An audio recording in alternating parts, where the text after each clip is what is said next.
تو ہر سال نبی پیدا نہیں ہوتے. اس 12ویں کا تعلق اس 12 سے ہے. سبحان اللہ. نعرہ تکبیر، نعرہ رسالت، سرکار کی آمد، سرکار کی آمد. تو اس سے پتا چلا کہ 12ویں ربیع الاول کو اللہ کے نبی کی ولادت ہے.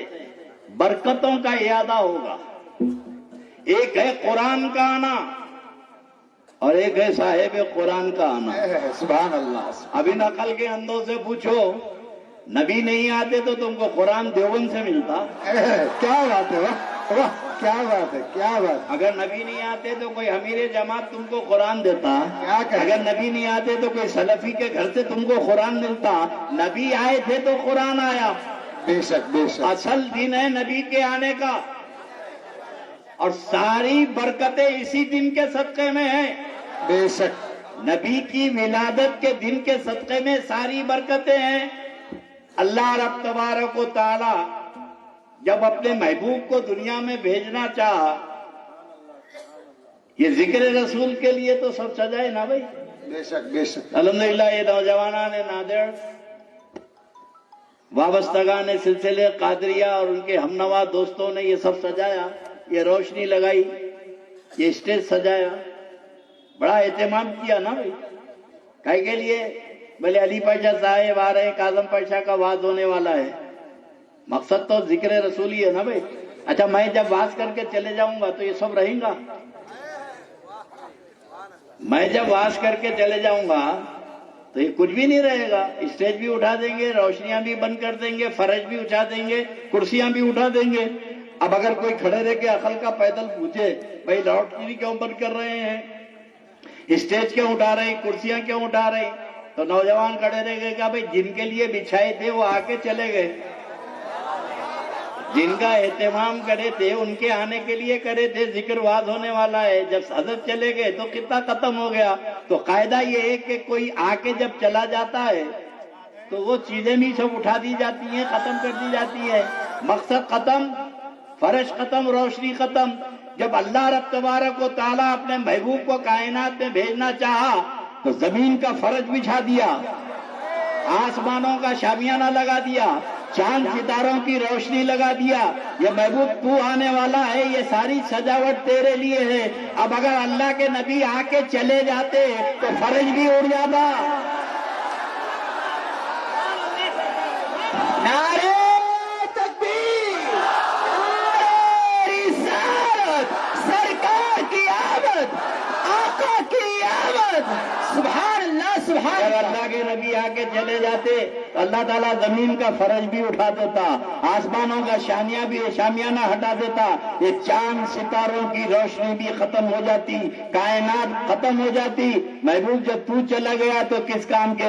اس لیے اللہ نے فرمایا کہ لا اقسم بہذا البلد وانت حل بہذا البلد.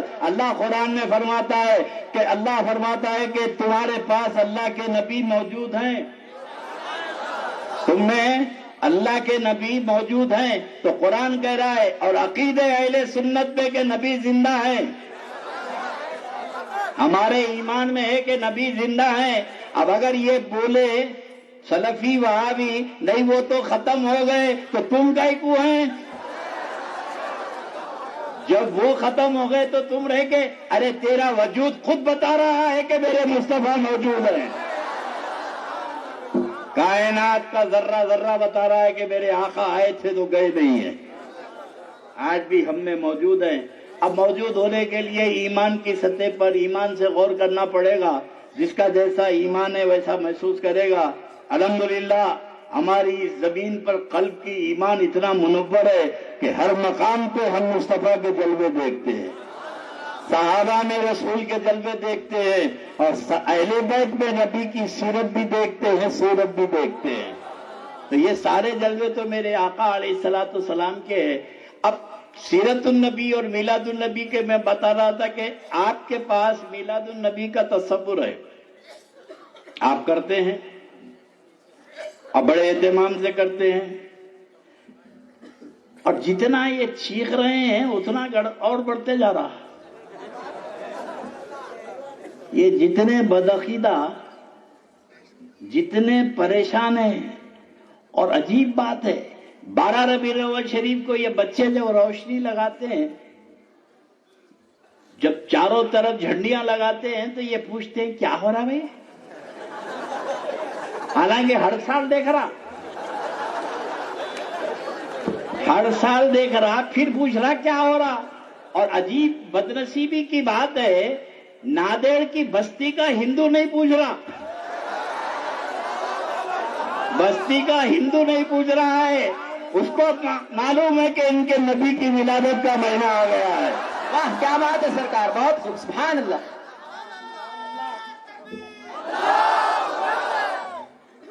یہ پوچھ رہے ہیں کیا ہو رہا ہے. کامن سینس کی بات بتا رہا ہوں، اعتراض ان کو ہے ان کو نہیں ہے. کسی غیر مسلم کی دکان کے سامنے جھنڈی لگا دو تو اعتراض نہیں، اور یہ بڑی داڑھی والا اس کی دکان کے سامنے جھنڈی لگا، آپ ذرا ہٹا کے لگائیے، ذرا ہٹا کے لگائیے، یہ برداشت نہیں کر سکتا. اور حقیقت ہے کہ نبی کی ولادت کو برداشت نہیں کرنا یہ شیطان کی عادت ہے. ساری کائنات خوش تھی میرے آقا کی ولادت سے. جبرائیل علیہ السلام جب اترے، رحمتوں کی بارش کرتے ہوئے اترے، لاکھوں کروڑوں فرشتوں کے ساتھ اترے. اچانک اس پہ نظر پڑی، ملائکہ یونیورسٹی کا وائس چانسلر ابلیس پہ نظر پڑی، یہ روتے ہوئے بیٹھا ہوا تھا. کائنات کا ذرہ ذرہ خوش تھا، پرندے خوش تھے، چرندے خوش تھے، کائنات پوری خوش تھی، انہیں روتے بیٹھا ہوا ہے میلاد النبی، ولادت کے دن. تو جبرائیل علیہ السلام رک کے پوچھے کہ بھئی کیا تکلیف ہے تیرے، کیوں رو رہا ہے؟ تو بولا کہ یہ پیدا ہو رہے ہیں، محمد عربی پیدا ہو رہے ہیں، اب میرا منہ کالا ہوگا، حق کا بول والا ہوگا، میری اور ہر سال ان کی امت ان کا جشن میلاد مناتے رہے گی. تو میلاد پر اعتراض کیا ابلیس نے. تو جبرائیل علیہ السلام کو غصہ آیا. نزہت المجالس میں ہے کہ جبرائیل علیہ السلام کو اتنا جلال آیا، اس سے پہلے نہ کبھی آیا نہ اس کے بعد کبھی آیا، کیونکہ وہ رحمت کے فرشتے ہیں، عذاب لے کے تو آتے بھی نہیں ہیں. عذاب کے فرشتے الگ ہیں، یہ تو رحمت لے کے آتے ہیں، وہی لے کے آتے ہیں. مگر اتنا جلال آیا، نبی کی میلاد پر تکلیف پہنچ رہی ہے اس کو. تو حدیث شریف میں ہے کہ جبرائیل نے ایک ٹھوکر ماری، ایک لات ماری تو یہ ملک عدن میں جا کے گرا. تو جبرائیل کی سنت ہے کہ جو میلاد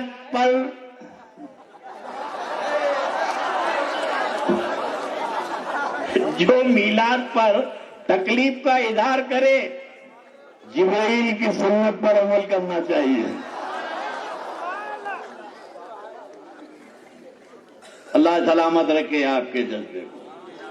اور یہ سب کیا ہے؟ علی والے ہیں،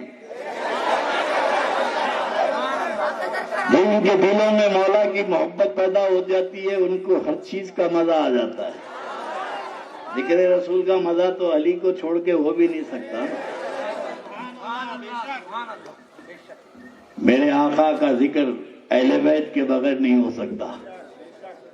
اللہ کی محبت نبی کے بغیر نہیں ہو سکتی. کوئی اگر دعویٰ کرتا ہے کہ رسول کی ضرورت نہیں ہے خدا کی محبت کو تو جھوٹا ہے. اللہ کے نبی فرماتے ہیں کہ اللہ کی خاطر مجھ سے محبت کرو اور میری خاطر میری آل سے محبت کرو. اللہ کی محبت نبی کو چھوڑ کے نہیں ہو سکتی اور نبی کی محبت کا دعویٰ آل کو چھوڑ کے نہیں ہو سکتا. الحمدللہ یہ اللہ آپ کو سلامت رکھے کہ آپ کے دل میں آل رسول کی محبت اس لیے ہے کہ آپ کے دل میں محبت رسول ہے اور محبت رسول کا تقاضا ہے. تو عرض کر رہا تھا کہ ایک طرف سیرت کے جلسے ہوتے ہیں اور یہ نوجوان بچے، اب ظاہر ہے کہ اتنی بڑی داڑھی والا بیان کر رہا، انہیں بھی دارالعلوم کا فارغ ہے تو پبلک سمجھتی کہ بھئی یہاں بھی جلسہ ہو رہا نا، چلو سن لیں گے ذکر رسول. مگر میں تم کو فرق بتا رہا ہوں کہ سیرت النبی اور میلاد النبی کے جلسے میں کیا فرق ہے. اب سیرت النبی کے جلسے میں ہمارے بچے جا کے کھڑے ہو گئے، مسجد میں ہو رہا ہے وعظ، چلو سن لیں گے. اب ان کا ملا آیا اور آ کے تقریر کر رہا ہے کہ مسلمانوں ہمارے نبی کی سیرت بہت ہی سادہ زندگی تھی. اللہ کے نبی علیہ الصلوۃ والسلام کی سیرت ایسی تھی کہ سرکار سوکھی روٹیاں کھاتے تھے, نمک کے پانی میں ڈبا کے جو کی روٹی کھاتے تھے, اور نبی پاک کے پاس بستر نہیں تھا, کھجور کی چھال ڈال دے کے ایک چمڑے کا گدا تھا, اس پہ سوتے تھے.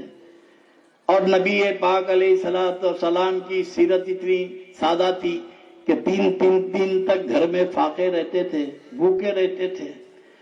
اور رسول اللہ صلی اللہ علیہ وسلم کی سیرت یہ بہت سادہ زندگی ہے, گھر کے کام کاج کر لیتے تھے اور لوگوں کے سودا سلوک بھی لا لیتے تھے.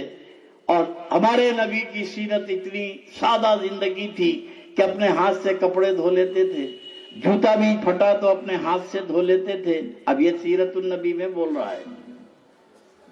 نبی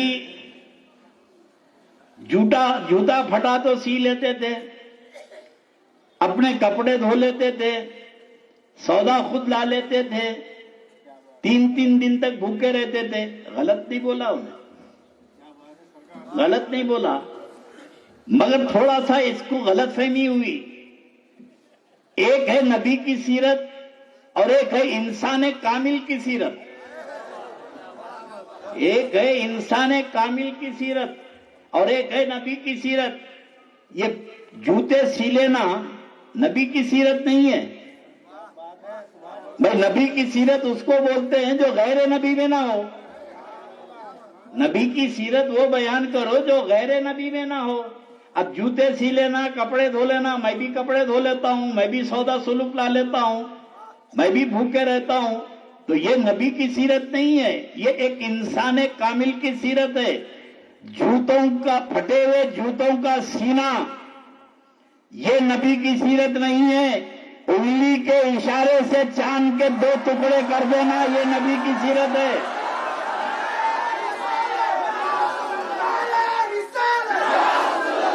اختیار مصطفیٰ, سبحان اللہ سبحان اللہ. یہ میرے رسول کی نبی کی سیرت ہے. جوتے پھٹے سینا انسان کامل کی سیرت ہے. انگلی کے اشارے سے چاند کے 2 ٹکڑے کرنا یہ نبی کی سیرت ہے. میلے کپڑوں کو دھو لینا انسان کامل کی سیرت ہے, اور امت کے گناہوں کو دھونا یہ نبی کی سیرت ہے.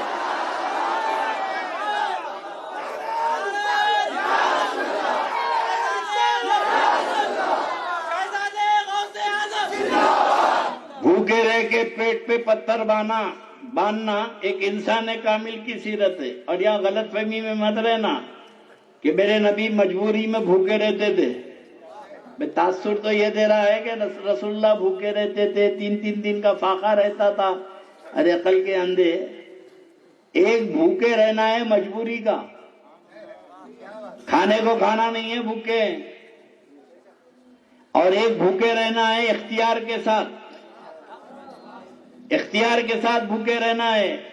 رمضان کے مہینے میں 500 روپے کی افطاری لے کے آئے, میوہ لے کے آئے, پھل لے کے آئے, اور گھر میں آنے سے پہلے بیوی دہی بڑے, مرچیاں, بھجیے پورے تیار کر کے رکھے. افطار کے وقت کے لیے 5 منٹ باقی ہے, 10 منٹ سامنے رکھ کے گھور لیتے بیٹھا ہوا ہے. کھاتا کیوں نہیں؟ مال تو تیرا ہی ہے نا, ہر چیز تیری ہے, کھاتا کیوں نہیں؟ بھلے شریعت کی ممانعت ہے, جب تک کہ افطار کا ٹائم نہیں ہوگا نہیں کھائے گا تو بھوکا دن بھر ہے, کھاتا نہیں. یہ جو دن بھر جو فاقہ ہے یہ مجبوری کا فاقہ نہیں ہے, یہ اختیار کا فاقہ ہے. یہ اختیار کا فاقہ ہے.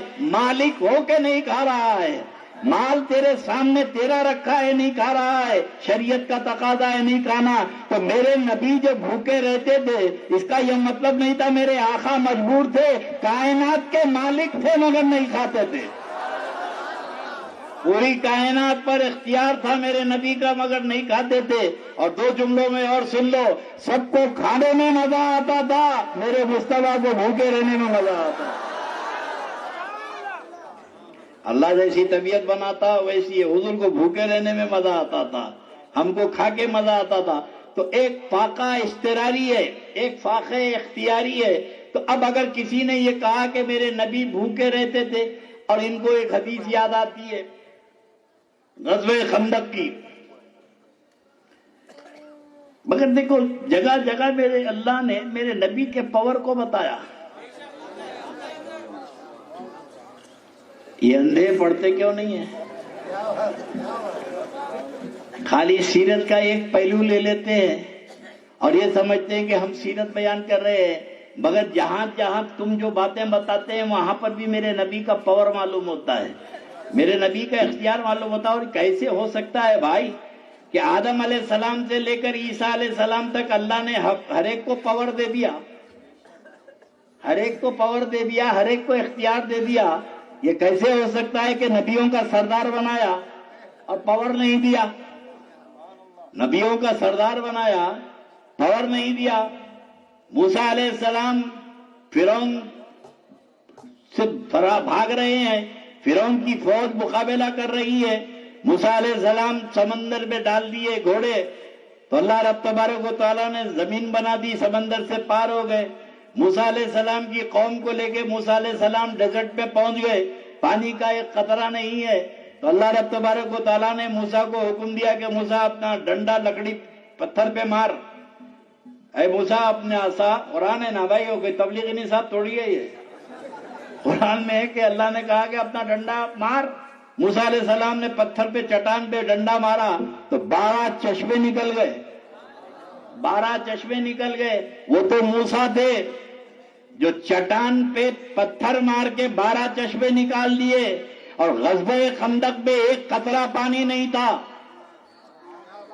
غزوہ خندق میں ایک قطرہ پانی نہیں تھا. صحابہ آئے، یا رسول اللہ بچے بلک رہے ہیں، پانی کا ایک قطرہ نہیں ہے. اور عقیدے صحابہ کیا ہے؟ آج کل یہ وہاں بڑے تبلیغی بولتے نا اللہ صاحب کو بولنا، اللہ صاحب کو بولنا تھا. اب ان کو معلوم ہے، صحابہ کو نہیں معلوم تھا. بھائی تم جب بھی حدیث پڑھیں گے، جب مشکل کوئی ہوتی تو صحابہ کے پاس، صحابہ نبی کے پاس آتے تھے. اپنی مشکل میں نبی کے پاس آنا یہ صحابہ کا عقیدہ ہے. اپنی مشکل میں نبی کے پاس آنا یہ صحابہ کا عقیدہ ہے. اور آج اہل سنت والجماعت اسی پہ عمل کرتے ہیں. جب مشکل ہوتی ہے تو یا رسول اللہ کیوں پکارتے ہیں؟ والا ان سے پوچھو جن کے سامنے قرآن نازل ہو رہا تھا، ان سے پوچھو کیوں پکارے. اب پانی ختم ہو گیا، اللہ صاحب کو بولنا تھا نا مسجد میں جا کے، اللہ صاحب پانی ختم ہو گیا، اللہ صاحب پانی. مگر کوئی روایت ایسی نہیں ملتی کہ صحابہ کی جماعت جا کے دعا کر رہی کہ اللہ صاحب پانی دے دو، اللہ صاحب پانی دے دو. پانی کا ایک قطرہ نہیں ہے. شکایت لے کے مصطفیٰ کے پاس آئے، یا رسول اللہ پانی کا ایک قطرہ نہیں ہے. تو اللہ کے نبی نے یہ کہا کہ میں کیا کروں؟ نہیں ہے تو مجبور تو تم بھی ہے، میں بھی ہوں. پانی تمہارے پاس بھی نہیں ہے، پانی میرے پاس بھی نہیں ہے. مصطفیٰ جانے رحمت مسکرا کے دیکھ رہے ہیں، میرے عاشقین مجھ سے فریاد کر رہے ہیں. فرمایا کہ کچھ پانی ایک کٹورا پیالہ ملے گا؟ تو صحابہ ڈھونڈے، کیمپ میں گئے تو 100 مل کے جمع کرے تو ایک کٹورے میں پانی آیا. فرمایا لے کے آؤ. پانی لا کے رکھے. اب عقیدے صحابہ دیکھو، حضور نے کہا سب اپنے اپنے برتن لے کے آ جاؤ. سب اپنے اپنے برتن لے کے آ جاؤ. وہاں بھی ہوتا تو پوچھتا کائی کے لیے برتن کیوں لانا؟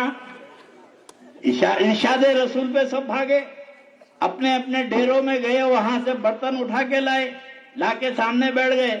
سب لا لیے برتن. میرے آقا نے پوچھا ہاں سر کا یا رسول اللہ جتنا برتن تھا سب لا لیے. میرے نبی نے اس تھوڑے سے پانی میں اپنی انگلیاں ڈالی اور دیکھتے ہی دیکھتے چشمے ابلنے لگے. دیکھتے ہی دیکھتے چشمے ابلنے لگے.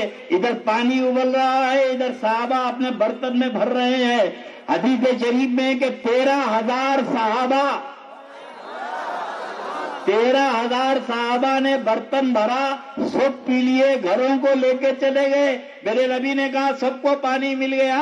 بولے یا رسول اللہ مل گیا. تو سرکار نے کٹورے میں سے ہاتھ نکالا تو وہ نہریں ختم ہو گئی. اب یہاں سے عاشقوں کا، مولویوں کا مزاج ملتا ہے. مولوی کہتا ہے پانی کون سا افضل ہے، پانی کون سا افضل ہے؟ اب مولویوں کی روایت میں ملتا ہے آب زمزم افضل ہے، ایک آگے مولانا بولے حوض کوثر افضل ہے، عاشقوں نے کہا نا آب زمزم افضل ہے تو حوض کوثر افضل ہے، جو میرے نبی کی انگلیوں سے نکلا وہ پانی سب سے افضل ہے۔ نعرہ تکبیر، نعرہ رسالت، سبحان اللہ سبحان اللہ۔ عشق و محبت کا مذہب الگ ہوتا ہے۔ تو اللہ کے رسول علیہ الصلوۃ والسلام نے اپنی زندگی میں جو نمونے عمل پیش کیے، اور میرے آقا علیہ الصلوۃ والسلام کی واقعی زندگی، اگر میرے نبی بھوکے نہیں رہتے تو تم کو بھوکے رہنا کہاں سے آتا تھا؟ کہاں سیکھتے تم بھوکے رہنا ہے؟ میرے آقا بھوکے رہ کے بتا دیے کہ میں مختار ہو کے بھوکے رہتا ہوں، تم مجبور ہو کے رہے تو کون سی حیرت کی بات؟ ایک نمونہ عمل ہے میرے آقا کا، مگر یہ نمونہ میرے اللہ نے اپنے نبی علیہ الصلوۃ والسلام کے لیے جو نمونہ عمل ہے، اور بظاہر حضور کی زندگی اتنی سادی تھی کہ میرے آقا نے اپنے لیے کوئی خاص نشست نہیں بنائی تھی، اور یہ اللہ نے اتنا اہتمام کیا تھا میرے نبی کے آنے کا، جیسے آج آنے کے بعد شور ہو رہا ہے، ولادت سے پہلے بھی ایسی شور تھا۔ یہ خصوصیات نبی ہے، یہ میرے نبی کی سیرت پاک کا ایک روشن پہلو یہ بھی ہے کہ سب کے آنے کے بعد شور ہوتا ہے، میرے نبی کے آنے کے پاس آنے سے پہلے شور تھا۔ ہر پیغمبر کے زمانے میں میرے رسول کی آنے کی اطلاع دی، اور اتنی آمد کی اطلاع تھی کہ میرے نبی علیہ الصلوۃ والسلام کی ولادت سے پہلے اب ظہور ہونے والا ہے، ولادت ہونے والی ہے۔ خدا کی قسم یہود و نصارہ کو معلوم ہو گیا کہ نبی پیدا ہو رہے ہیں، عیسائیوں کو معلوم ہو گیا کہ ظہور ہو چکا، پیدا ہو چکے، عرب کے کاہنوں کو معلوم ہو گیا کہ نبی پیدا ہو چکے، جادوگروں کو معلوم ہو گیا کہ نبی پیدا ہو چکے۔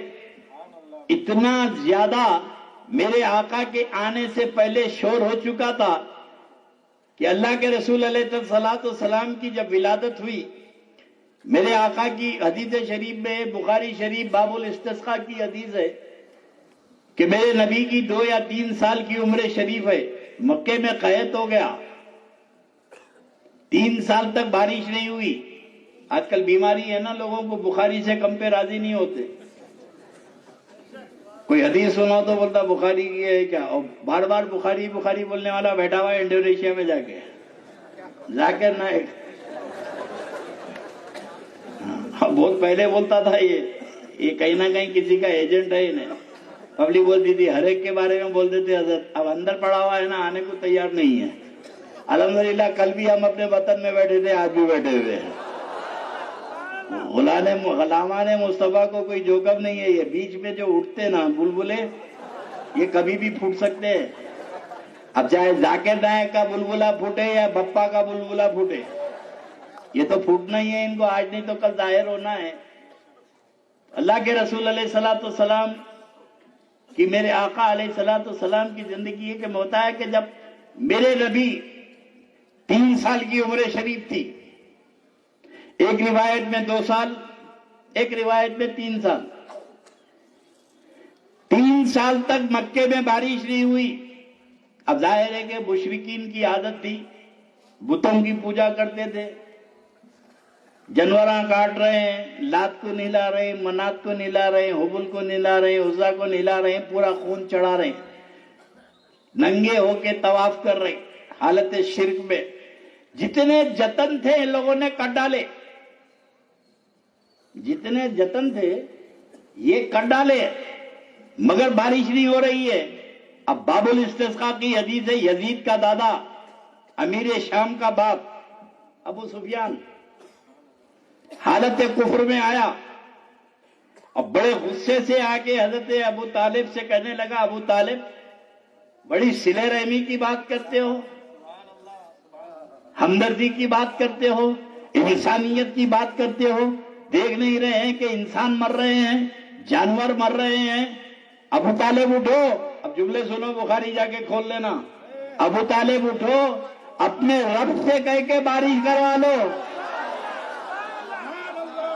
اپنے رب سے کہہ کے بارش کروا لو۔ تو حالت کفر میں ابو سفیان جانتا تھا کہ ابو طالب کا وہ رب نہیں ہے جس کی ہم پوجا کرتے تھے، ابو طالب کا رب وہی ہے جو محمد عربی کا رب ہے۔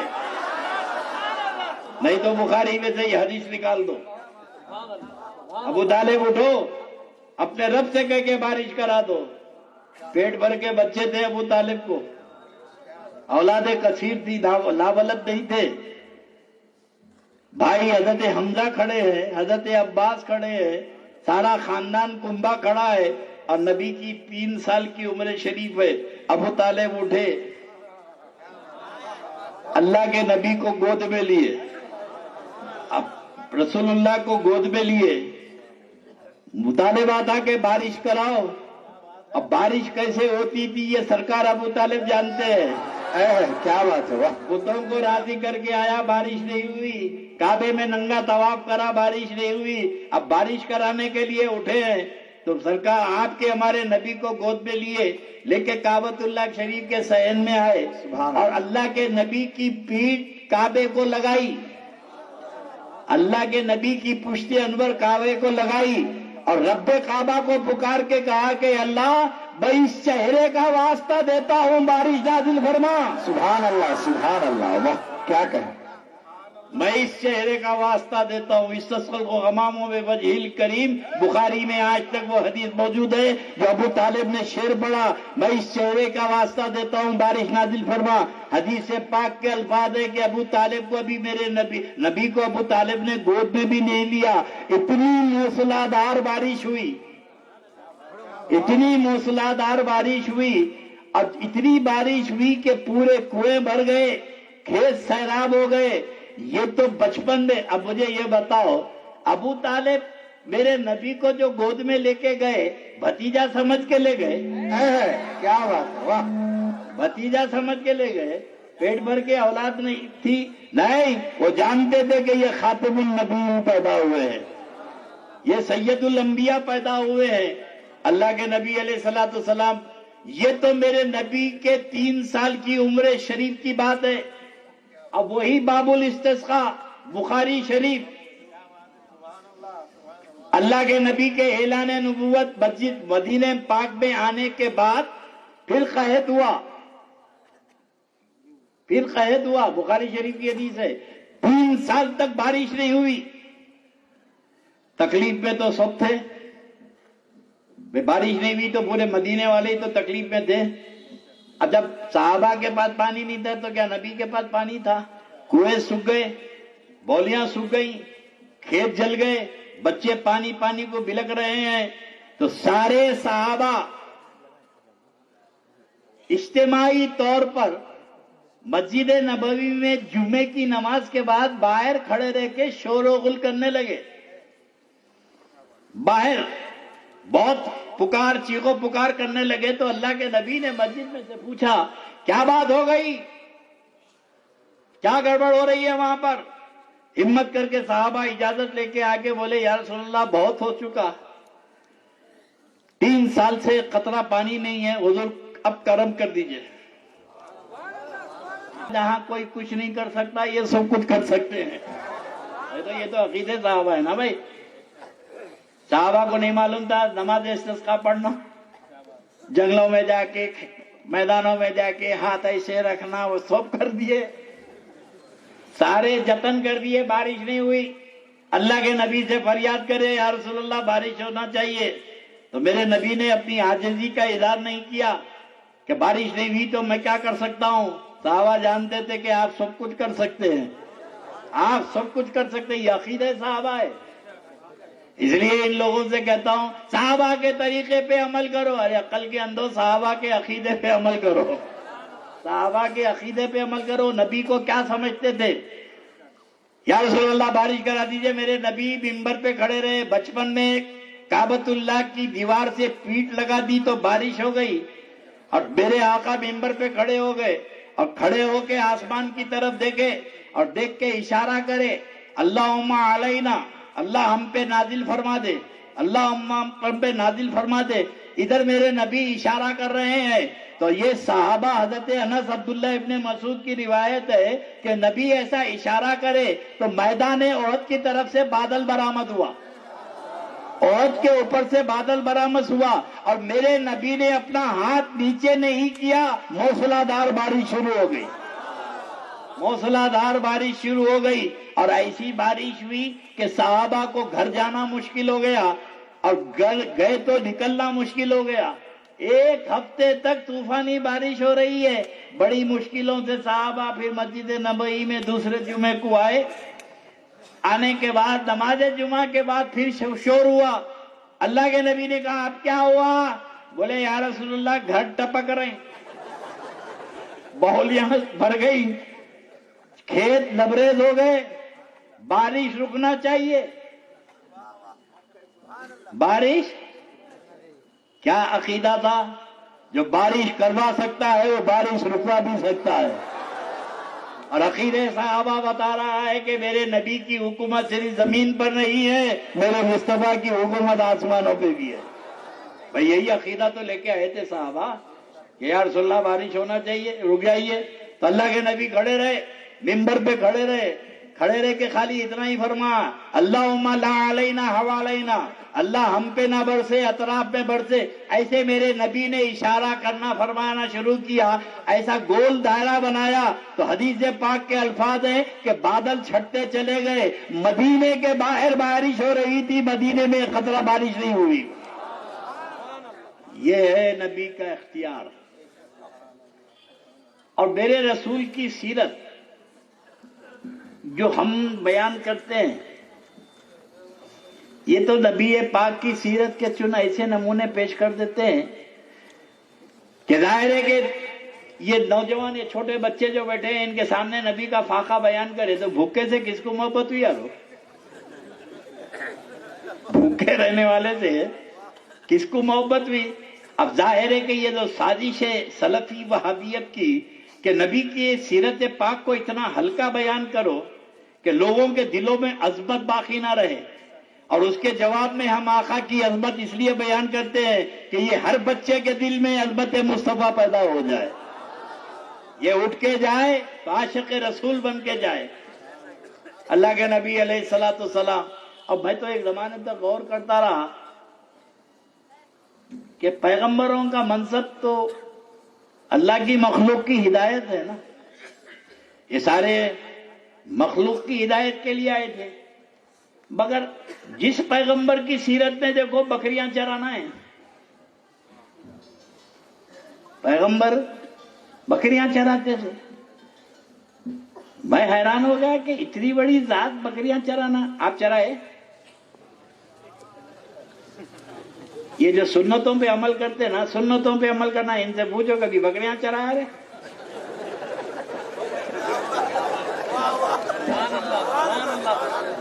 یہ سنت کیوں چھوڑ رہے ہیں؟ پورے پیغمبروں کی سنت ہے بکریاں چرانا. اور اللہ کے نبی جو سید الانبیاء ہیں، بتائے بکریاں چرانا تو وہ چھوٹی بات دکھتی نا. ڈنگر ہے بولتے، کون ہے؟ او ڈنگر ہے، بکریاں چراتا. اب بکریاں تو پیغمبروں نے بھی چرایا تھا، لیکن چرانے میں راز کیا ہے؟ اللہ کے نبی بکریاں چرائے. غور کرا میں کہ بھئی اللہ کے رسول اتنی بڑی ہستی بکریاں کیوں چرائے؟ اس لیے ہمارے علماء کا کہنا یہ ہے کہ گھوڑا پالو تو غرور پیدا ہوتا ہے، گھوڑا پالو تو تکبر پیدا ہوتا ہے، بکریاں پالو تو انکساری پیدا ہوتی ہے. بکریاں پالنے سے انکساری پیدا ہوتی ہے. اب بکریاں چرانے میں راز یہ ہے کہ آپ حضرات دیکھے ہوں گے کہ بکریاں ایک فن ہے چلانا، ہر ایک کے بس کی بات نہیں ہے.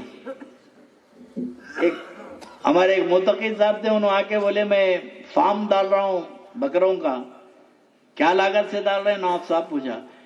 دیکھیے اب 2 کروڑ کی لاگت سے تو میں بکرے ڈال رہا ہوں، مطلب انشاءاللہ 3 مہینے کے اندر یہ 2 لاکھ روپے ہو جائیں گے. ارے 2 کروڑ نا، 3 مہینے 4 مہینے میں 2 لاکھ بھی تیرے ہاتھ کو نہیں آتے. ارے ایسا کہتا حضرت، ابے تیرے کو آتا رہے بکریاں چرانا؟ اس کے فن سے تو واقف ہے. ایک سائنس ہے یہ, ہر ایک کے بس کی نہیں ہے. بکریاں چرانے میں راز کیا ہے دیکھو. آپ دیکھیں ہوں گے کہ بکریاں جب آدمی چراتا ہے ڈنگر, ہر جانور کے چرانے والے کے ہاتھ میں ہنٹر ہوتا ہے. گھوڑا چلانے والے کے ہاتھ میں ہنٹر, بیل گاڑی والے کے سامنے کوڑا, ہر ایک کے ہاتھ میں ہنٹر ہوتا ہے یا کوڑا ہوتا ہے. بکری چرانے والے کے ہاتھ میں نہ ہنٹر ہوتا ہے نہ کوڑا ہوتا ہے, کچھ نہیں ہوتا. اب بکریوں کی ایک عادت ہے, جب چرنے کے لیے نکلتے ہیں تو میدان میں پھیل جاتے ہیں. پورے میدان میں بکریاں پھیل جاتی ہیں, کوئی ادھر چر رہا ہے, کوئی ادھر چر رہا ہے, کوئی ادھر چر رہا ہے. اور چرواہا جو ہے ایک اونچے ٹیلے پہ جا کے کھڑے ہو جاتا ہے اور پورے بکریوں پہ نظر رکھتا ہے. کوئی بھیڑیا نہیں آنا, کوئی ان کو چرانا نہیں, بہت دور سے نظر رکھتا ہے. تو سید الانبیاء جیسی عظیم شخصیت ذات سے اللہ نے فرمایا میرے محبوب بکریاں چرا. یہ ٹریننگ ہے کہ ہر ایک کی امت اس کے گاؤں تک محدود رہے گی. تیری امت تو ساری کائنات میں پھیلی رہے گی, تیری امت سارے کائنات میں پھیلی رہے گی. اور محبوب تجھے اس مقام پہ میں کھڑا کروں گا کہ عسیٰ ان یبعثک ربک مقاما محمودا, اتنی بلندی پہ تجھے کھڑا کروں گا کہ کائنات پہ جہاں تیری امت ہوگی تیری نظروں کے سامنے ہوگی. میرے محبوب بکریاں چرا, یہ ٹریننگ ہے. اور ایک دیکھو آپ بکریوں کی ایک عادت ہے, چلتے چلتے کوئی ادھر بھاگ جاتی, کوئی ادھر بھاگ جاتی. اب سیدھا چلتے چلتے سب مڑ کے وہ جھاڑ کے پاس. مگر بکریاں چرانے والے میں اتنے پیشنس اور بردباری ہوتی ہے کہ یہ بدک کے جاتے ہیں اور محبت سے اشارے سے کو بلاتا. جتنی بار یہ بھاگے ہیں اتنی بار محبت سے بلاتا ہے. بکریوں کو مارتا نہیں ہے ان کے بدکنے پہ, ان کے بھاگنے پہ بار بار بلاتا ہے. تو اللہ نے فرمایا میرے محبوب بکریاں چرا, تیرے بلانے پہ ابو بکر بھی آ جائیں گے, عمر عثمان بھی آ جائیں گے, تیرے بلانے پہ یہ بھی آ جائیں گے. اور کچھ ایسے شریر ہوں گے کہ تو بلاتا جائے گا یہ بھاگتے جائیں گے. ان کے بھاگنے پہ دل برداشتہ مت ہونا, یہ 100 بار بھاگے 100 بار محبت سے بلاتا ہے. ٹریننگ ہے میرے محبوب بکریاں چرا, یہ ٹریننگ ہو رہی ہے. بظاہر میرے نبی کے بکریاں چرانا تم کو نظر آتا ہے, نبی بکریاں چراتے تھے, یہ راز الہی ہے کیوں چراتے تھے. اور یہ بکریوں کی ایک عجیب عادت ہے, جب رات کو بکریاں چرواہا لے کے جب نکلتا ہے اپنے آرام گاہ کی طرف, تو بڑے بڑے تگڑے بکرے جو کھا کے پی کے مست رہتے ہیں وہ چرواہے کے ساتھ تیز تیز چلتے ہیں. اور چھوٹے چھوٹے جو بکرے ہیں وہ بڑے بکروں کا ساتھ نہیں دے سکتے, بار بار بیٹھ جاتے ہیں یا گر جاتے ہیں. تو چرواہے کی نظر ہوتی ہے کہ کمزور بڑوں کا ساتھ نہیں دے رہا ہے, اس لیے وہ چرواہا اٹھا کے وہ بکریوں کو اپنے کندھے پہ بٹھا لیتا ہے. جو کمزور ہوتے ہیں ان کو کندھے پہ بٹھا لیتا ہے تاکہ بڑوں کا بھی ساتھ ہو جائے. اللہ رب تبارک و تعالیٰ نے فرمایا کہ محبوب بکریاں چرا کہ میدان محشر میں تیرے ساتھ ابو بکر و عمر بھی چلیں گے, غوث و خواجہ بھی چلیں گے, اقطاب اور اولیاء بھی چلیں گے. اور کچھ ایسے گناہگار ہوں گے جو ان کے ساتھ نہیں چل سکتے, تو میرے محبوب ان کو کالی کملی میں چھپا لینا.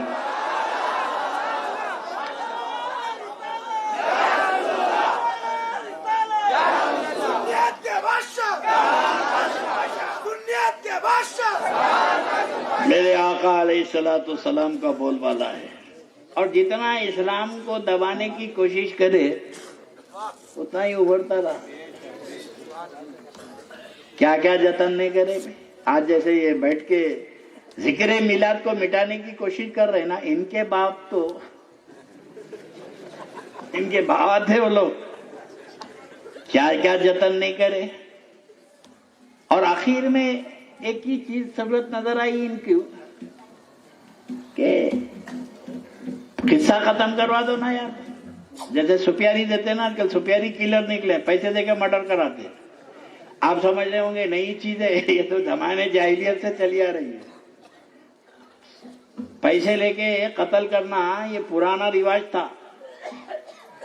دوستانے میں قتل کر دو یا پیسے لے کے قتل کر دو، آج بھی جاری ہے۔ اب اللہ کے نبی علیہ الصلوۃ والسلام کی جب تبلیغ کا بول بالا شروع ہوا، زور شروع ہوا، آقا و مولا علیہ الصلوۃ والسلام کی تبلیغ ہوئی، اور میرے دوستوں ہر تبلیغ کا، ہر مشن کی رپورٹ اپنے چچا کو کرتے تھے۔ مجھے حیرت ہوئی جب مجھے معلوم ہوا کہ نادر کا ایک خارجی تقریر کے اختتام پہ بولا کہ ابو طالب کافر ہیں، کافر ہے۔ تیرے باپ کا پتہ نہیں ہے تجھے؟ علی کے باپ کو کافر بتانے والوں، جن کو خود اپنے باپ کا شجرہ نہیں ملتا ہو، کہاں تک جا رہے ہو؟ خدا کی قسم میرے نبی کی دل آزاری، ٹھیک ہے یہ علماء کی بحث ہے، کچھ عالموں نے ایک رخ اختیار کیا، لیکن بڑے بڑے اولیاء اللہ نے، عارفین نے ان کے ایمان کی بات کی۔ اب آپ کیا کہیں گے؟ جن ائمہ کرام نے، جن اولیاء اللہ نے حضرت ابو طالب کو مسلمان کہا، آپ ان کو کافر بولیں گے؟ اب آپ پکڑ کے بیٹھے ہمارے حضرت بولے، بھئی تیرے حضرت بولے تو تو مان لے، سب پہ کہیں کو تھوپ رہا؟ تیرے حضرت بولے تو تو مان لے، لیکن ہمارے سامنے تو ایسے بڑے بڑے، ہمارے سامنے حضرت نہیں، کلام اللہ شاہد ہے، کلام اللہ موجود ہے کہ اللہ رب تبارک و تعالیٰ نے ان کی عظمتوں کے بیان کیا، حضرت ابو طالب کی وہ شان بیان کی کہ قرآن پڑھو تو تم کو پتا چلے گا۔ اللہ کے نبی علیہ الصلوۃ والسلام جب 8 سال کی عمر شریف تھی، دادا کا انتقال ہو گیا۔ دادا مربی تھے، حضرت عبد المطلب کی کفالت میں رہتے تھے میرے آقا۔ اب دادا کے انتقال کے بعد والد کا بھی انتقال ہو گیا، والدہ کا بھی ہو گیا، اب شفیق دادا کا بھی انتقال ہو گیا۔ اب بظاہر دنیا میں کوئی سہارا نظر نہیں آیا، تو اللہ نے میرے نبی کے انتظام فرمایا۔ اب قرآن میں اللہ اس کا ذکر فرما رہا ہے۔ اللہ فرماتا ہے کہ الم یجد کا یتیمن فآوا، الم یجد کا یتیمن فآوا، اے میرے محبوب، ہم نے تجھے جب یتیم پایا تو تیرے لیے بہترین گھر کا انتظام نہیں کیا؟ تیرے لیے بہترین رہائش گاہ کا انتظام نہیں کیا؟ سڑے سے سڑا خارجی بھی آوا کا ترجمہ، آوا ماوا ملجا بولتے نا آسان زبان میں، آوا ماوا ملجا، تو آوا کا مطلب سڑے سے سڑا خارجی بھی ترجمہ کرے گا تو بہترین گھر، آوا کا مطلب بہترین گھر۔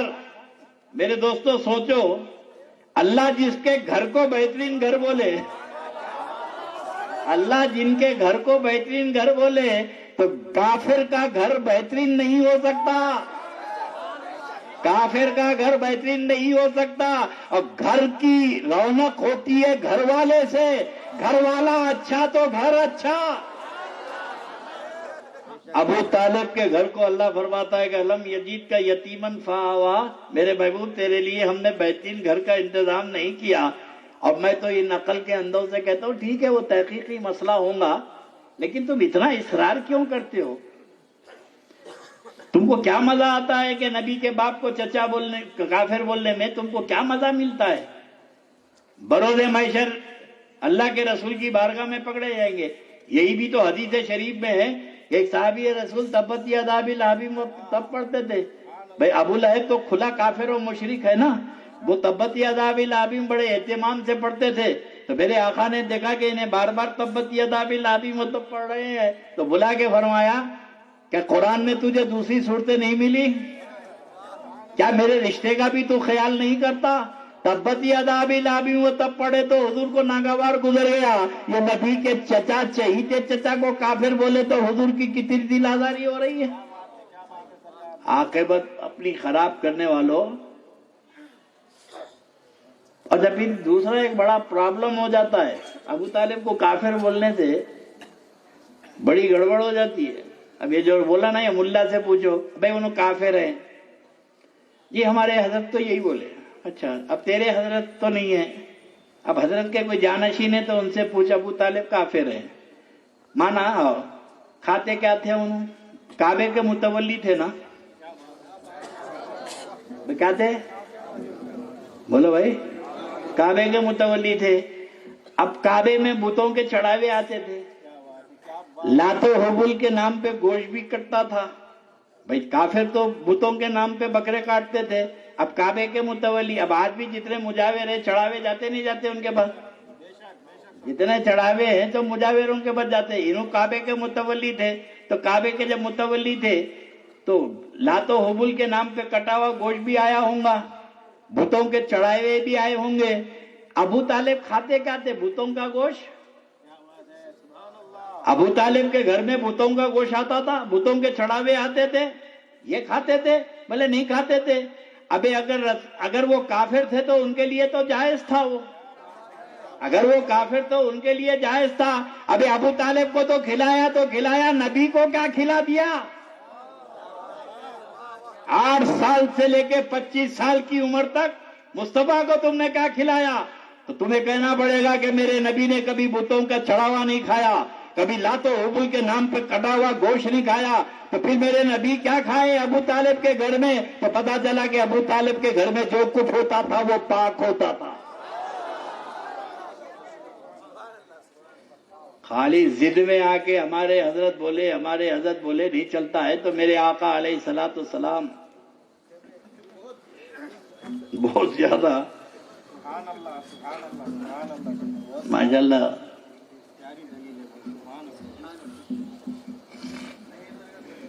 ماشاءاللہ آپ حضرات کے جذبہ ایمانی کو دیکھ کے میں نے کہا کہ میرے آقا علیہ الصلوۃ والسلام کی سیرت، میرے نبی کے ذکر کو جتنا دبانے کی کوشش کریں گے، میں نے کہا تھا کہ سپیری کلر پیسے لے کے مرڈر کرا دو۔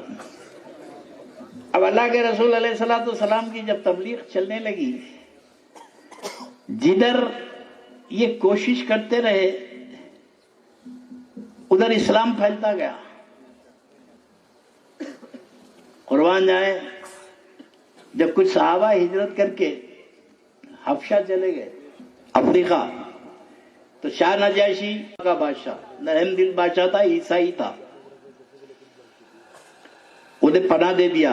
یہ ابو سفیان ان ٹولے کو، بنو امیہ کے یزید کے دادا کو، امیر شام کے بابا کو معلوم ہوا کہ اتنے جا کے افریقہ میں بہت مزے میں ہیں شاہ نجاشی کے پاس، تو یہ ڈیلیگیشن بنا کے وہاں پہنچ گیا، اور جانے کے بعد شاہ نجاشی سے کہا کہ ہمارے پاس کے کچھ سر پھرے بے دین جو ہمارے مذہب کو چھوڑ کے افریقہ آ گئے، آپ کے پاس پناہ لے لیے ہیں، ہم یہ چاہتے ہیں کہ آپ ان کو واپس کر دیں، ہم ان کو اپنے قانون کے مطابق سزا دیں گے۔ تو شاہ نجاشی نے کہا کہ بھئی وہ میری پناہ میں شرن میں آ گئے ہیں، میں تمہارے حوالے کیسے کر دوں؟ آخر قصور کیا ہے ان کا؟ میں سامنے والوں کو بھی بلا کے تو بات کروں، میں تمہارے بولنے سے ان کے حوالے تھوڑی کر دوں گا، تمہارے بلائے۔ اس میں حضرت جعفر طیار اور کچھ صحابہ کرام کی جماعت آئی، تو یہ دونوں مل کے ابو سفیان یہ سب مل کے داخل ہوئے۔ ابو سفیان کیا کرا، جھک کے سجدہ کر دیا اس کو۔ بادشاہوں کا جو پروٹوکول ہے، جو آداب ہے، ان کے دربار میں سجدہ کرتے تھے، ابو سفیان جھک کے سجدہ، بتوں کو سجدہ کرتا تھا، اس کو کرنے کیا ہوا؟ یہ جھک کے سجدہ کر دیا، اور پورے کے پورے جھک گئے اس کے سامنے۔ سرکار سیدنا جعفر طیار رضی اللہ تعالیٰ عنہ آئے، آنے کے بعد کہا السلام علیکم، تو شاہ نجاشی نے کہا وعلیکم السلام۔ ابو سفیان نے شہنشاہ نجاشی سے کہا یہ آپ کے سامنے سر نہیں جھکائے، سوچا موقع سے ان کو قتل کروا دیں، یہ آپ کے سامنے سر نہیں جھکائے۔ تو شاہ نجاشی نے کہا آداب شاہی کے خلاف تم نے دربار میں قدم بڑھایا ہے، تم کو معلوم نہیں کہ یہاں کے آداب ہیں کہ جو آتے ہیں ہم کو سجدہ کرتے ہیں؟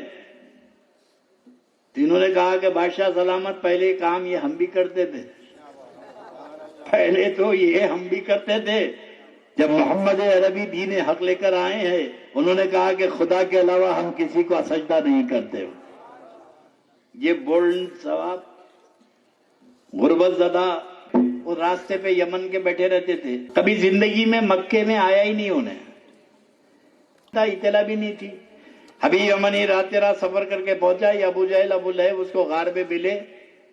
اب سنو، حبیب نے کہا بھائی تیرا خط ملتے میں نکل پڑا، قصہ کیا ہے؟ بولے ابھی ہماری قوم میں ایک پیدا ہوا جو ہمارے مذہب کی مخالفت کر رہا ہے، ایک اللہ کا دعویٰ کر رہا ہے، بہت پریشان ہیں ہم. انہیں بولا بھائی پریشانی کیا بات ہے، مار ڈالو مار ڈالو. بولے نہیں مار سکتے یار، ہماری برادری کے ہوں، ہاشمی قریشی ہیں، اگر ہم مارے تو پھر ہمارے آپس میں لڑائیاں شروع ہو جاتے. میرے سے کیا چاہتے ہو؟ بولے تو باہر کا رہنے والا ہے، تجھے تو کچھ یہاں پہچانتے بھی نہیں، قتل کر بھاگ جا، کوئی جانتے بھی نہیں. تو بولا ٹھیک ہے کوئی مسئلہ نہیں ہے، تم لوگوں کی خاطر یہ بھی کام کر دیتا ہوں. سپیاری لے لیا، قتل کر کے نکل جاتا ہوں. اٹھنے لگا تو ابو جہل ابو لہب بولے کہ آنکھوں پہ پٹی باندھ کے جانا. میں نے بولا یہ عجیب بات ہے بھائی، آنکھوں پہ پٹی باندھوں گا تو جاؤں گا کیسا؟ بولے مشکل تو یہ ہے جو اس کو دیکھتے مسلمان ہو جاتے ہیں، جو ان کے چہرے کو دیکھتے مسلمان ہو جاتے ہیں. ارے بولے یہ کیا ہے؟ بولے ٹھیک ہے ہم تیرے کو سہن میں لے آ کے چھوڑ دے کے پٹی باندھ دیتے ہیں. ٹھیک ہے. جانے لگا تو کان میں روئی ٹھوس ہے. بولے یہ کیا ہے؟ تو بولے وہ اللہ کا کلام پڑھتا ہے، قرآن کہتا ہے وہ اللہ کا کلام ہے، اس کو سن کے بھی لوگ مسلمان ہو جاتے ہیں. آواز بھی. بولے بھائی ایسے آدمی کو قتل کرنا، نہ صورت دیکھنا نہ آواز سننا. چلو تمہارے خاطر یہ بھی کروں گا، مجھے بتاؤ تو صحیح وہ شخص ہے کہاں؟ رات کی تنہائی کا وقت ہے، میرے آقا اکیلے کعبے میں طواف کر رہے ہیں. اللہ کے نبی، اور ذہن میں رکھ لینا حبیب یمنی کبھی نہ مکے آیا نہ نبی کو دیکھا. اب جب انہیں نہیں دیکھا تو رسول کہاں سے دیکھیں گے اللہ کے نبی؟ اس کو لا کے سین میں چھوڑ دیے. چھوٹا سا کعبہ تھا اس وقت، وہ اکیلے جو کعبے میں سین کر رہے ہیں وہی محمد ہے. بولے تم لوگ غار میں انتظار کرو، ابھی قتل کر کے آ رہا ہوں. اللہ کے نبی علیہ الصلوۃ والسلام کے پیچھے پیچھے چلنے لگا. سرکار طواف کر رہے ہیں. جب اللہ کے نبی کے قریب پہنچا، میرے آقا نے پلٹ کے کہا حبیب یمن سے کیسے آنا ہوا؟ حبیب یمن سے کیسے آنا ہوا؟ سکتے میں آ گیا، جس کو میں پہلی دفعہ دیکھ رہا ہوں. نہ مجھے کوئی مکے میں پہچانتا ہے، مگر ہیبت مصطفیٰ ایسی تھی، پلٹ کے یہ نہیں پوچھا کہ آپ مجھے پہچانتے کیسے ہیں، حبیب یمن سے کیسے آنا ہوا؟ بولا اے محمد تجارت کے لیے آیا تھا. فرمایا حبیب تجھے ابو جہل ابو لہب نے خط لکھ کے نہیں بلایا؟ بولے اے محمد ابو جہل ابو لہب کے نام کے کسی شخص کو میں جانتا ہی نہیں مکے میں. میرے آقا نے کہا ابھی تیری غار میں ابو جہل ابو لہب سے ملاقات ہوئی. بولے محمد آپ یقین کیجئے نا، میں ابو جہل کو جانتا نہ میری غار میں ملاقات ہوئی، میں سیدھا کعبے میں آ رہا ہوں. بولے تیرے آستین میں جو خنجر چھپا ہوا ہے تو مجھے قتل کے ارادے سے نہیں چھپا کے رکھا ہے؟ جیسے ہی میرے آقا نے آستین کی طرف بتایا، چہرے مصطفیٰ پہ نظر پڑی، کلمہ پڑھا، مسلمان ہو گیا. اب اس میں قابل غور بات یہ ہے، حبیب یمنی کبھی مکے نہیں آیا، نبی کو دیکھا نہیں. اللہ کے نبی نے پوچھا کہ حبیب مکے کیسے آنا ہوا؟ تو بھلے کہنے لگا اے محمد، نام تو سن لیا تھا ابو جہل سے، محمد نام ہے. بولے اے محمد تجارت کے لیے آیا تھا. حضور نے فرمایا تجھے ابو جہل ابو لہب نے خط لکھ کے نہیں بلایا؟ بولے محمد میں کسی ابو جہل ابو لہب کو نہیں جانتا. اللہ کے نبی اس کو حبیب کہہ رہے ہیں اور وہ پلٹ کے حضور کو محمد کہہ رہا ہے. توجہ، جو بولنا چاہ رہا ہوں ذہن میں اتارو. اللہ کے نبی اس کا نام لے رہے ہیں اور وہ حضور کا نام لے رہا ہے. محمد میں ابو جہل کو نہیں جانتا، محمد میں ابو جہل سے نہیں ملا، محمد میں ایسا نہیں کرا. حضور اس کا نام لے رہے ہیں، وہ حضور کا نام لے رہا ہے. اور جیسے ہی مسلمان ہوا، جیسے ہی کلمہ پڑھا، تو اللہ کے نبی نے چہرے حبیب کو دیکھ کے کہا حبیب تیرے دل میں ابھی ایک خواہش پیدا ہوئی ہے، تم بتاتے ہو کہ میں بتاؤں؟ تو کہنے لگے کہ یا رسول اللہ آپ بتائیے، یا رسول اللہ آپ بتائیے. اب غور کی بات یہ ہے کہ جب تک کافر و مشرک تھا یا رسول اللہ نہیں بولا. حضور اس کا نام لے رہے ہیں، اللہ کے نبی کا وہ نام لے رہا ہے. حالت کفر میں محمد محمد بولتا رہا، یا رسول اللہ نہیں بولا. اور جیسے ہی کلمہ پڑھا، اللہ کے نبی نے کہا کہ حبیب تو بتائے گا کہ میں بتاؤں؟ کہا یا رسول اللہ آپ بتائیے. تو یہاں سے ایک عقیدہ ملا کہ کوئی کافر یا رسول اللہ بول نہیں سکتا. کوئی کافر یا رسول اللہ بول نہیں سکتا، اور بولا تو کافر رہ نہیں سکتا. یا رسول اللہ کہنا یہ شرک نہیں ہے، یہ تو ایمان کی بولی ہے. اب یہ سلفی وہابی کہتے ہیں یا رسول اللہ نہیں بولنا چاہیے، کافروں کو نہیں بولنا چاہیے. یہ کافر کی بولی نہیں ہے، یہ تو مومن کی بولی ہے جو ایمان لاتا ہے. اب میرے آقا نے فرمایا ابھی تمہارے دل میں ایک خواہش پیدا ہوئی ہے. بولے یا رسول اللہ آپ بتا دیجئے. بولے ابھی تیری ایک بچی ہے پیدا ہوئی، آنکھوں سے اندھی ہے، کانوں سے بہری ہے، گونگی ہے، ایک گوشت کا لتھڑا ہے، بے جان پڑی ہوئی ہے، جاندار ہے مگر بے جان کا عالم ہے. تو رو کے کہنے لگے یا رسول اللہ ایک ہی اولاد ہوئی ہے اور یہ حالت میں ہے، اس لیے میں کہیں نکل نہیں سکتا. بچی بڑی ہو گئی ہے، نہ چل سکتی ہے، نہ پھر سکتی ہے، نہ سن سکتی ہے، نہ دیکھ سکتی ہے. میرے آقا نے کہا یمن واپس ہو جا. اب یہ اڑتک رستے سے نکل گئے، اب یہ مسنڈے غار میں انتظار کر رہے ہیں.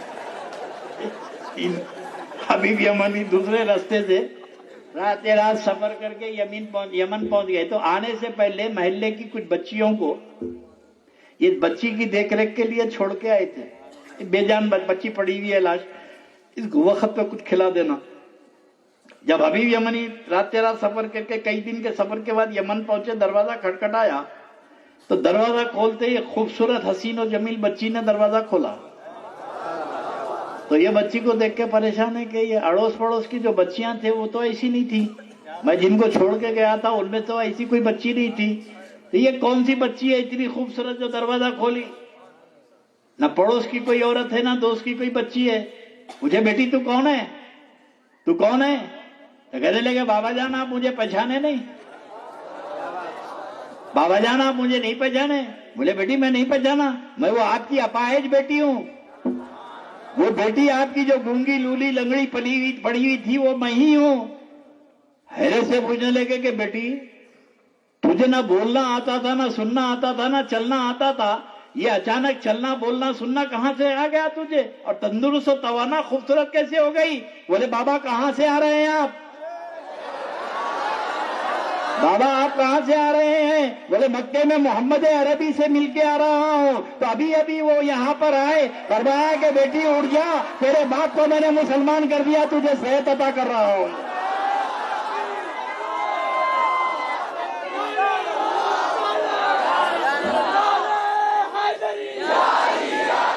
اس لیے وہ باتیں بتاؤ جو امت کے دل میں عشق و محبت پیدا کرے. اور حقیقت یہ ہے کہ یہ عشق رسول کی باتیں، عظمت رسول کیوں بیان کرتے ہیں؟ بھائی یہ تو طے ہے نا